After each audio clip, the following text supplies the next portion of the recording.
بسم الله الرحمن الرحيم الحمد لله وكفى وسلام على عباده الذين اصطفى خصوصا سيدنا محمدا نبيه المصطفى وعلى آله وصحبه أهل الوفاء أما بعد. Бүгін бисмилlah деп фиқл акбар кітабының шархына кірісеміз. Шейх имам Абул Мунтаха кітабын бисмиллахир-рахманир-рахим деп бастады. Пайғамбарымыздың саллаллаху алейхи уассалам хадисіне сүйене отыра. Себебі пайғамбарымыз саллаллаху алейхи уассалам хадисінде айтқан еді: "Куллу амрин зибалин ла юбдау фихи би бисмиллах фаху абтар" деген. Қандай да бір маңызды болған іс бисмилламен басталмаса, ол іс кесіліп қалады деген да. Бұл жерде негізі үш түрлі риуаят бар. Біреуінде абтару десе, біреуінде аджзам, біреуінде aqta' деп келеді. Үшеуінде мағынасы бір. Үшеуінде мағынасы нақисун ва қарилул барака мағынасында. Кім маңызды болған істі бисмилламен бастамайтын болса, онда ол ісі кесіліп қалады, берекесі аз болып қалады деп айтқан. Осындай хадиске сүйене отыра Шейх ал-Имам Абул Мунтаха кітабын бисмилла деп бастады. Бисмилла дегеннен кейін барып альхамдулиллах деп айтты. Енді альхамдулилlah деп айтуға да қатысты хадис бар негізі. Ол хадис былай келеді: "Куллу амрин зибарин ла юбдау фихи билхамдулиллах" деп береді. Қандай бір маңызды болған істі альхамдулиллахмен бастамаса, ол фаху абтару, немесе аджзам, немесе aqta' деген үш түрлі риуаят бар. Үшеуінде мағынасы бір негізі, ол да берекесі аз болып қалады мағынасында. Осындай хадистер келгендігі үшін имамдар, ғалымдар бисмилламен, альхамдулиллахмен бастайды. Имам Навауи өзінің кітабында айтқан: бисмилламен бастау ол кітап жазудың мустахабынан деген, юстахаббу деп келеді. Мустахаб болады деп айтқан. Әрбір кітап жазушы кісі кітабын бисмилламен бастау керек деген. Осындай сөздерге сүйене отыра Абул Мунтаха кітабын бисмилламен бастады. Бисмилла деді, сосын альхамдулиллах деп кірісті. Негізі қарасаңыздар екі түрлі хадис келді. Бір хадисте бисмилламен бастамаса деп айтты. Екінші хадисте альхамдулиллахмен бастамаса деп айтты. Енді қайсымен бастаймыз? Хадис бірі келіп тұр. Біреуін амал етуіміз керек. Біреуін амал етсек, екіншісі қалып қояды. Қарасақ, хадистің захиры бір-біріне таарут секілді. Бірақ бұл жерде ешқандай таарут жоқ. Бұл жерде біз иптида деген нәрсені екіге бөліп қарастырамыз. Біз негізі бұны бұрынғы сабақтарда айтқан болатынбыз. Және айта береміз. Иптида дегеніміз екіге бөлінеді. Ал-иптида ал-хақиқи, ал-иптида ал-идафи деген сияқты. Хақиқи иптида дегеніміз, хақиқи бастау дегеніміз, ол ал-иптидау бима тақаддама амама ал-мақсуд ва лам ясбиқу шей'ун. Мақсат етілген нәрсенің ең басында келеді, және оның алдында ештеңе өтпейді дейміз да. Біздің кітапта мақсат етілген нәрсе ол ақида ілімдері еді. Осы ақида ілімдерінің ең басында бисмилла деген сөз келді, және оның алдында ешқандай сөз зікір етілген жоқ. Олай болса бұған иптида хақиқи деп айтамыз. Енді иптида идафи деген бар. Иптида идафи дегеніміз ал-иптидау бима тақаддама амал мақсуд. Мақсат етілген нәрсенің алдында келеді. Қарасаңыздар, альхамдулиллах деген сөзіміз мақсат етілген нәрсенің ең алдында келді. Бірақ ва ин сабақаху шей дейді. Оның алдында бірдеңе болса да. Мысалға бисмилла деген сөзіміз альхамдулиллах деген сөздің алдында келіп тұр. Мейлі кейбір нәрселер алдында келсе де, бірақ негізгі мақсат етілген нәрсенің алдында келсе, бұған иптида идафи деп айтады екенбіз. Осылайша пайғамбарымыздан саллаллаху алейхи уассалам келген хадисті екі түрлі түсіндік. Біз келген хадисті бір мағынада түсіне отыра, екі хадис бір-біріне қарсы деп айтпаймыз. Бәлки иптиданы екіге бөліп қарастырамыз. Бірінші бисмиллаға қатысты келген хадис иптида хақиқи мағынасында дейміз. Екінші альхамдулилlah жайына келген хадис иптида идафи деп айтамыз. Осылайша мәселені шештік дейміз да. Кітабын бисмилламен, альхамдулиллахмен бастады. Оның мағынасын түсіндіріп өттік. Енді ары қарай мағынасына кірісеміз. Альхамдулиллахи. Енді альхамду дегенде хамдтардың баршасы деп айтамыз. Хамд деген мақтау деген сөз. Мақтаулардың баршасы Аллаға тән дейміз да. Не үшін мақтаулардың баршасы деп айттың? Не үшін бұлай аудардың десе, альхамду дегеннің басында әл келді. Әлдің өзі үш түрі бар. Бірі истиғрақия, екіншісі джинсия. Мысалы иннал инсана деп келеді ғой. Innal insan деген адам жынысы деген сияқты аударамыз. Үшіншісі ал-ахдия. Ахдтың өзі зихни, зикри, ал-худури деген сияқты бөлінеді. Біз бұны Қатырнада кітабында егжей-тегжейлі өткенбіз. Бұл жердегі алхамдулилля деген алифлам истиғрақия. Истиғрақия дегеніміз бәрін қамтушы мағынасында. Сонда алхамду дегеніміз мақтаулардың баршасы. Бүкіл мақтаулар, ешқандай мақтау сыртта қалып қоймайды да. Бүкіл мақтаулар лиллахи, Аллаға тән, Аллаға лайықты деп айтамыз. Не үшін Аллаға тән, Аллаға лайықты деп аудардың десе, Аллах деген калиманың алдында ли деген харфтар келді. Бұл лидің де бірнеше мағынасы бар. Соның бір мағынасы истихқақ мағынасында. Бұны Тухфат Сания кітабында өткенсіздер. Ләмул истихқақ деп қояды.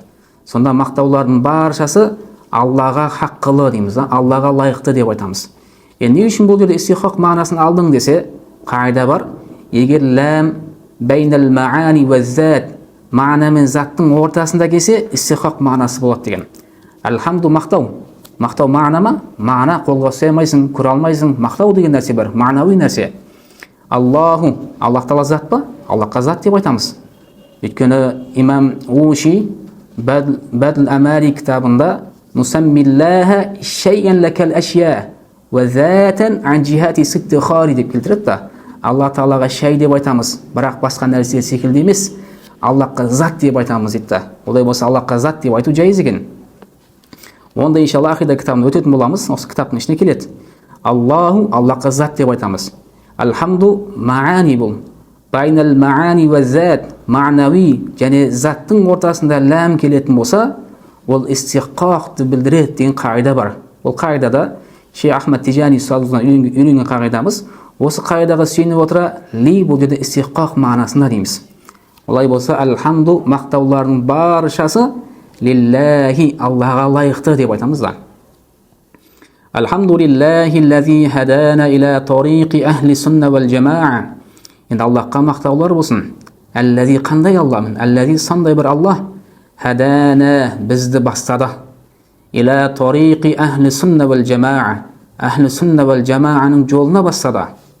Бифадлихил азим, өзінің ұлы кеңшілдігімен ахли сунна вал джамаа болған тұрыш жолға бастады демекші. Бұл жерде айтатын бір маңызды нәрсе бар. Ол бараатул истихлал деген нәрсе. Балаға ілімінде бараатул истихлал деген нәрсе бар. Бараатул истихлал дегеніміз каунул иптида мунасибан лил мақсуд. Кітаптың ең басындағы сөздердің өзі кітаптың ішіндегі мақсат етілген нәрсеге сай келеді. Қарасаңыздар, бұл ақида кітап болғандығы үшін де хадана деп айтты. Хидая бұл ақиданың саласы. Ахлу сунна вал джамаа деп айтты. Ахлу сунна вал джамаа бұл ақиданың саласы. Ақиданың саласы болғандығы үшін де осындай сөздер алып келді. Ибн Хишамның Қатырнада кітабын ашсаңыздар, ең басында былай бастайды. Алхамдулиллахи рафи'ид даражат ва фатихул баракат деп бастайды. Өйткені ол наху кітап. Наху кітап болғандығы үшін де рафи' деп рафты айтты. Фатих деп фатқан айтты мысалға. Әр кітапқа өзіне лайықты түрде бастау бастайды. Бұған бараатул истихлал деп айтамыз. Бұл ақида кітап болғандығы үшін де хадана деп хидаят жайында айта бастады. Ахлу сунна вал джамаа деп соның зерттейтін саласын, мәліметтерін айтып отыра бастады да. Бұған да бараатул истихлал деп айтады екенбіз. Немесе хуснул ибтида деп қояды. Енді иля тариқи ахли сунна вал джамаа деді. Енді ахлу сунна вал джамаа деген кім енді ол? Ол жайында Ан-Najmu Al-Ghazzi өзінің Хусну Танаббух фи Ташаббух кітабында былай деді. Ахлу сунна вал джамаа дегеніміз ма кана алейхи наби саллаллаху алейхи ва саллам ва асхабухул кирам дегенде. Пайғамбарымыздың және сахабаларының жүрген жолы дейді. Бұған ахлу сунна вал джамаа деп айтамыз деген. Пайғамбарымыздан кейін, сахабалардан кейін ма далла алейхи сабатул аъзам деген. Кейінгі мұсылмандардың көпшілігі қай жолмен жүрсе, міне сол жол ахлу сунна вал джамаа дейміз деген. Олай қазіргі төрт мазхаб, екі ақида. Бұның сыртындағылар өте аз. Негізгі жол осы дейміз да. Және бір аударайық. Алхамдулиллахи лази, Аллаға мақтаулар болсын. Аллази, сондай бір Алла Тағала, хадана, бізді бастады. Иля тариқи ахли сунна вал джамаа, ахли сунна вал джамаа жолына бастады. Жолына қарай салды. бифадлихил азими, өзінің ұлы болған кеңшілдігімен дейміз. Вассалату вассаламу аля расулихи ва хабибихи Мухаммадин, аллази кана аля хулуқин азим. Енді ары қарай пайғамбарымызға кірісті. Вассалату, біз көбінесе салауаттар мен сәлемдер дей саламыз да. Бірақ салауат деген сөз мағынасын сұрасын түсінбейді ешкім. Салауат деген не енді қазақшасын білмейді онан. Ас-салату дегеніміз рахматуху ал-мақрунату бит-ta'зим мағынасында. Енді пайғамбарымызға салауат болсын дегені Алланың рахметі болсын мағынасында. Ас-сала ар-рахматуху мағынасында Алланың рахметі. Бірақ ал-мақрунату бит-ta'зим ұлықтықпен бірге болған. Жай ғана Алланың рахметі емес, ұлықтаумен бірге болған рахметі болсын мағынасында. Вассалату, Алланың пайғамбарға рахметі болсын. Вассаламу, сәлемі болсын. Сәлем болсын, не қалай түсінеміз енді? Сәлем берсін бе, қандай мағына десе? Вассалам бұл жерде тахийятуху аллаиқату бихи. Пайғамбарымызға лайықты болған Алланың сәлемдесуі деген да. Тахийятуху деген Алланың сәлемдесуі. Алла тағала пайғамбарымызға лайықты түрде біз сәлем береді. Сол сәлем мағынасында.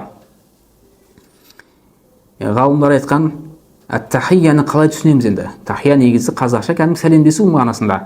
Алла тағала пайғамбарға қалай сәлемдеседі десе, Имам Сануси өзінің фи шархи Жазаирия кітабында, Имам Бажури Тухфатул Мурид кітабында былай айтып келеді.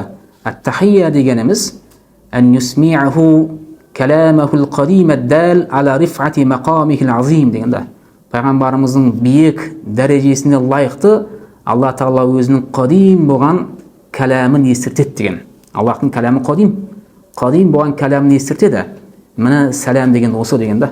Жай ғана салауаттар мен сәлемдер деп айтсақ болады негізі. Бірақ ақида кітабын оқығаннан кейін ақида жағынан түсінуіміз керек. Вассалату, Алланың ta'зиммен бірге болған рахметі. Вассаламу, Алланың пайғамбарымызға лайықты болған сәлемі болсын. Кімге?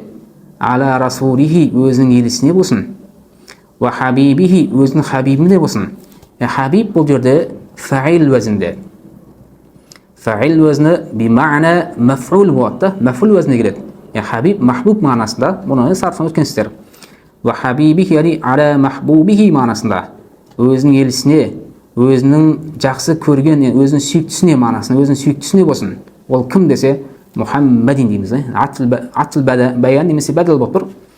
Бәділ десек те болады, атыл баян десек те болады. Аля расулихи, өзінің елісіне болсын. Ва хабибихи, өзінің сүйіктісіне болсын. Мухаммадин, Мухаммад дейміз. Саллаллаху алейхи ва саллам. Аллази кана, пайғамбарымыз болды.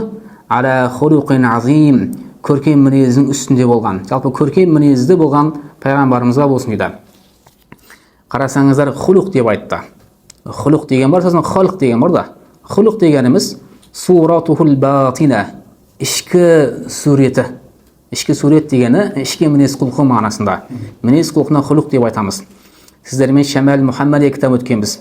Шамаил Мухаммадия кітабының ең бірінші дәрісінде бәбу фи халқи расулиллах деп келген. Сол же халқ деп айтқанда, құлық деген жоқ, халқ деп айтты.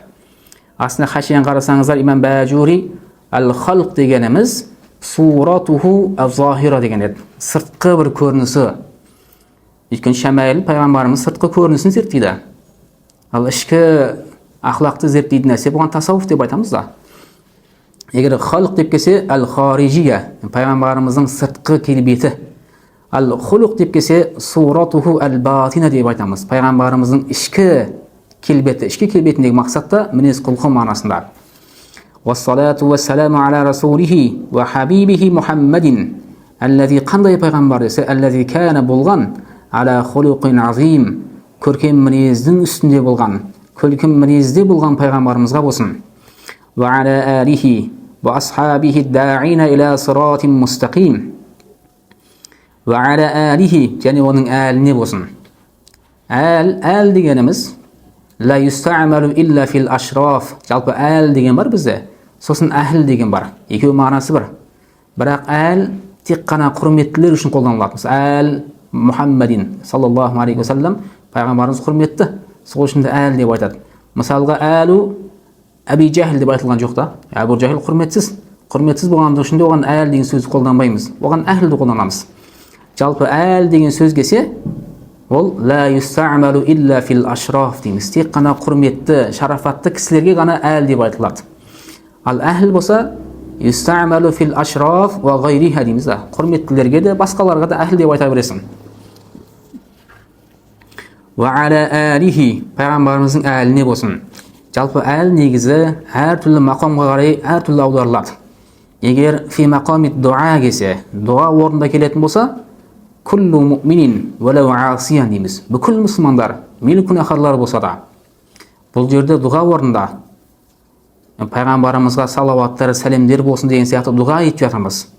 Сосын ва аля әлихи десек, онда бүкіл мұсылмандарға болсын деп айтамыз да. Салауат пен сәлемдер бүкіл мұсылмандарға болсын, мейлі күнәһар болса да дейміз. Өйткені ғалымдар айтқан, күнәһар мұсылмандар өзгелерден көрі дуаға қаттырақ мұқтаж. Сол үшін де әлихи бұл жерде бүкіл мұсылмандар валау асиян деп айтамыз деген. Егер мадх орнына келсе, мысалы мақтау орнына келсе, күллу муъминин тақи дейміз да, тек қана тақуа мұсылмандар деген сияқты. Бірақ бұл жерде мақтау орны емес, бұл жерде дуа орны. Сол үшін бүкіл мұсылмандар мағынасында. Салауаттар, сәлемдер ва аля әлихи бүкіл мұсылмандарға болсын. Ва асхабихи, асхаб бұл жаму сахбин, сахбтың көпшедірі. Ас-сахб болса жаму сахиб, сахибтың көпшедірі. Муфрады сахиб болған, сахибтан сахбқа шыққан. Сахибтан ас-сахаби, немес асхаб болған да. Асхабта ал-мураду бихи хуна ас-сахаби дейміз. Бұл жердегі мақсат сахабалар. Негізі әлихи деген сөз бүкіл мұсылмандар еді. Бүкіл мұсылмандардың ішіне сахабалар кірмей ма? Кіреді ғой. Бірақ кірсе де асхабихи деп жеке айтты. Не үшін десе, бұл бәләға ілімінде атфул хас алал ам деп айтылады. Хас болған нәрсе асхаб, асхаб тек қана сахабалар. Әлихи ам бұл бүкілін қамтиды. Хас болған нәрсені амға атып етеді. Неге десе, тәнбихи аля фадл хас, хастың фадылдығына ескерту үшін. Асхабихи сахабалар, не сахабалар деп айтпаса да, әлихидің ішіне кірген еді. Бірақ олардың фадылдықтарын көрсету үшін, олар өзгелерден артық деп білдірту үшін, асхабихи деп арнайы айтты дейміз. Ва аля әлихи ва асхабихи мен сахабаларына болсын. Қандай сахабалар? Әд-даина, шақырушы болған. Иля сиратин мустақим, тура жолға шақырушы болған. Жалпы сиратин мустақимдегі мақсат шариату Мухаммадин саллаллаху алейхи ва саллям, Мухаммадтың шариаты мағынасында. Пайғамбарымыздың шариатына, пайғамбарымыздың дініне шақыртушы болған сахабаларына және бүкіл мұсылмандарға Алланың салауаты мен сәлемі болсын дейді. Әмма ба'ду, ары қарай әмма ба'д деп кірісті. Әмма ба'д деген калиманың негізі иғраб бар. Біз оған иғраб жағына кірмейміз. Ақида кітап болған үшін иғраб жағына кірмейміз. Жалпы әмма ба'д бұл калиматун ю'та биха лил интиқал мин услубин иля услубин ахар. Бір услубтан екінші услубқа ауысу үшін әмма ба'д деп айтылады. Башынан қараса альхамдулилlah уассалат деген сияқты дуауи келді. Дуа бір сөздер келді. Осы дуа услубынан ары қарай келесі бір услубқа ауыспақшы да. Сол үшін де әмма ба'д деп алып келдік дейміз. Енді әмма ба'д деп ең бірінші айтқан кім деген жерде таластар бар негізі. Біз бұны магистратурада оқыған болатынбыз. Сол таластың ең муътамады Дауд алейхиссалам. Ең бірінші Дауд алейхиссалам әмма ба'д деп қолданған екен да. Ол жайында Құран кәрімде негізде ишарат бар. Аллах Тағала Құран кәрімде ва атайнахул хикмата ва фасл хитаб дейді. Біз Дауидке хикметті бердік және фасл хитабты бердік деген. Ғалымдар фасл хитаб деген сөзді әмма ба'д деп аштаған. Әмма ба'дтың кішігірім тарихы осы. Әмма ба'д деп ара кірісті. فيقول العبد الضعيف المذنب أبو المنتهى. فيقول айтып жатыр. Al-abdu abd qul. Ad-da'if, da'if деп өзін әлсіз деген секілді бір кішіпелік жасап жатыр. Ad-da'if әлсіз болған. Al-muznibу күнәһар болған құл айтты. Ол да Абул Мунтаха екен. Al-muznib деген сөзге тоқтаймыз. Al-muznib алдында алифлам келді. Қатырнада кітабында исм маусул деген бапты өткенбіз. Исм маусул аллази аллати деген сияқты. Исм маусулдың бір түрі алифлам. Алифлам кей кезде исм маусул болады. Бірақ қай кезде исм маусул болады? Шарттар бар. Такуну ал маусулатан деп келген. әл исм маусул болады. Бишарти, бірақ шартпен да. Ан такуна дахилатан ала васфин сарихин ли гайри тафтил деп келеді. Васфин сарих, ашық болған васфқа алиф лам кіретін болса, біз оны алиф лам деп түсінбейміз. Біз оны исм маусул деп түсінеміз. Оларда үшеу негізі: исм фаил, исм маф'ул, сифату мушаббахан алдында алиф лам келсе, ол исм маусул деп айтамыз. Сонда әл-музниб дегеніміз әлләзи язнибу мағынасында. Өйткені әлләзи исм маусул да. Әл-музниб болса язнибу деген сияқты фи'лдің уәзіне салады екенбіз. Фаяқулу абду даиф, абду даиф айтып жатыр. Әл-музнибу, әлләзи язнибу да, күнә жасайтұғын. Абул Мунтаха айтып жатыр. Асамахуллаху та'ala, Аллах Таала оны қорғасын. Әл-каримул кабир, карим болған, кабир болған Аллах Таала оны қорғасын. Анил хатая, қателіктерден. Вәл мааси, күнәлардан қорғасын. Ва минал и'тиқадил фасидил aqim, және и'тиқад, сенімнен қорғасын. Әл-фасид, фасид болған, бұзық болған. Әл-aqim, aqim ден нәтижесіз, жеміссіз, бұзық болған сенімдерін Аллах Таала оны қорғасын деп дұға етіп, арғай кітабына кірісті. Инна китабал фиқхил акбар, фиқхил акбар кітаба, аллази саннафахул имамул а'зам, имам а'зам Абу Ханифа жазып өткен фиқхил акбар кітабы, китабун сахихун мақбул. Иннаның хабары енді келді. Инна китаба исм болса, китабун деп хабар келді. Ол китабун ба кітап, сахихун, сахих болған кітап, ол дұрыс болған кітап. Мақбулен индал улама, ғалымдардың құзырында қабыл етілген, үмбеттің алдында қабыл етілген кітап дейді. Қала шейхул имаму фахрул ислами Алиюн әл-Баздави, имам Баздави айтты. Имам Баздави астында үште келдірген екен. Әл-Баздави, имам Баздави ол фахрул ислам бол, исламның мақтанышы.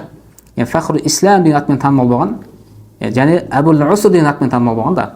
Әл-Уср деген қиындық деген сөз. Қиындықтың әкесі дегені не үшін олай аталды десе, ли усри тасанифихи деген. Имам Баздауидің жазған еңбектері өте ауыр. Өте ауыр болғандығы үшін де Әбул Уср деп аталған екен да. Әбул Хасан Али бин Мухаммад бин Хусейн әл-Баздави бол. Әл-фақихул имам, фақих кісі. Әл-имам, имам бол. Улида фи худудил 400-ші жылдары, жалпы 400-де дүниеге келген, 482-де өмірден өткен екен. Ахаза анху Абул Маари әл-Хатиб, одан шәкірттер жалпы ілім алған.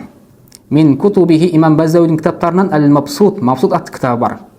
Ва китабун фи усулил фиқ, және усул фиқта кітабы бар екен. Усул фиқта кітабы Канзул усул иля илмул усул атты кітабы.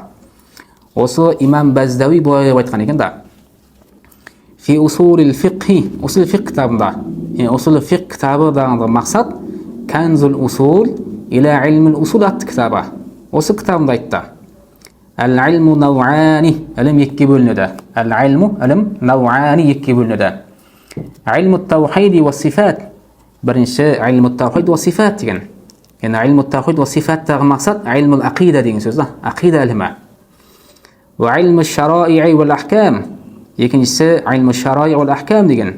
Бұндағы мақсат илму фиқ деген сөз. Сонда ілім ақида және фиқ деп екке бөлінеді дейді. Вал аслу фи нау'ил аувал. Бірінші түрдегі дегеніміз ақида ілімі. Ақида іліміндегі асыл болған нәрсе, негіз болған нәрсе ол әт-тамассуку бил китаби ва сунна. Ол Алланың кітабы, әт-тамассуку ұстану, бил китаби, Алланың кітабын ұстану, ва сунна, пайғамбардың сүннетін ұстану деп айтқан. Фиқ саласында бір мәселені ижтихадпен жетуіңіз мүмкін. Усулге қарай отыра, қағидаға салып отыра, бірақ ақидада ондай емес дейді. Ақидада негіз болған нәрсе әл-бил китаб, енді Алланың кітабы Құран, ва сунна және пайғамбарымыздың сүннеті деп айтамыз. Ақида мәселесінде сен ижтихадпен бірдеңе шығарамайсың. Өйткені ақида ол ақида. Сол үшін де асыл болған нәрсе кітап және сүннетті ұстану деді. Ва мужанабатул хава вал бид'a, мужанаба деген ұзақтау. Әл-хава нәфсіге еру, нәфсіге еруден ұзақтау. Вәл бид'a, бид'аттан ұзақтау. Ва лузуму тариқи сунна. Лузуму лазим тұту. Тариқи сунна, суннати расулна. Пайғамбарымыздың сүннетін лазим тұту. Вал жамаа, және жамаатпен болу деген жолды лазим тұту. Лузуму тариқи сунна вал жамаа, сунна вал жамааның жолын лазим тұту. Аллази кана алейхи сахабату ва табиун. Сахабалар, табииндер болған осы жолды лазим тұту. Мына ақиданың негізі осы. Ва мада алейхи сарихун. Сарихалы кісілер жүрген жолды лазим тұту. Ва ол жол аллази сондай бір жол. Алейхи оның үстінде, сол жолдың үстінде адракна біз таптық, біз жолықтық мәшайихана шейхтерімізге. Біз шейхтерімізді сол жолдың үстінде таптық демекші. Ва кана ала залика салафуна. Және сол жолдың үстінде салафуна бізден алдыңғы ғалымдар да болды. Салафтағы мақсат ағани, енді мен мақсат етемін Аба Ханифана ва Аба Юсуфа ва Мухаммадан. Мұны осы үшеуі де осындай бір жолда болды дейді. Ва аммата асхабихим. Және олардың көпшілік, аммаден жалпы көпшілігін, барлығы мағынасын емес. Өйткені кейбір Ханафи мазхабының ғалымдары Муътазили болып кеткен да. Енді соларды шығарып тастау үшін амма деп айтты. Ва аммата асхабихим. Және олардың көпшілік шәкірттері, көпшілік ергендері. Рахимахумуллаху та'ала. Ва қада саннафа Абу Ханифа жазды. Саннафа деген жазды, еңбек жазды мағынасында. Рахматуллахи алейхи. Аллахтың рахметі оған болсын. Абу Ханифа жазды. Фи залика. Бұл салада. Залика деген фил ақида мағынасында. Ақида саласында жазды. Нені жазды? Ал-фиқхал акбар. Фиқхал акбар кітабын жазды. Ва закара фихи. Және фиқхал акбар кітабында зікір етті. Исбата сифати. Алланың сифаттарын бекітуді. Алланың сифаттарын фиқхал акбар кітабында бекітті. Алланың сифаттары бар деді. Ва исбата тақдир хайри ва шарри мин Аллахи та'ала. Және хайр жақсылық ва шар жамандық, жақсылық пен жамандықты тағдырлау, тақдирен тағдырлау мин Аллахи та'ала, Алладан болады деп бекітті. Өйткені кейбір бұзық көзқарастар бар. Жақсылық пен жамандық Алладан емес. Жақсылық өзімізден болуы мүмкін. Жамандықты өзіміз жаратамыз деген сияқты мысалы. Олардың бәрін иншалла өтетін боламыз. Соларға рот ретінде Абу Ханифа осы кітап жазып шықты демекші. Анна залика куллаху, бұның баршасы бимашиятиллахи та'ала, Алланың қалауымен болады деп Абу Ханифа фиқхал акбар кітабына жазған екен. Өйткені кейбір бұзық ақидалар бүкіл нәрсе Алланың қалауымен емес деген да. Жамандық өзіміздің қалауымызбен деген секілді көзқарастар айтқан. Илахуна дегеніміз, илахуна янтахи каламу фахри ислам. Имам Баздауидің сөзі осы жерге дейін, осы жерден бітеді демекші. Осы жерге дейін алып келгені Имам Баздауидің сөзі екен. Ары қарай шейх Абул Мунтаха сөзіне кірісті. Фарадту, мен қаладым. Ан аджимаа, жинауды. Калиматин, бір калималарды жинауды қаладым. Минал китаби, бірақ калималарды бір ойдан емес. Минал китаб, Құраннан ала отыра.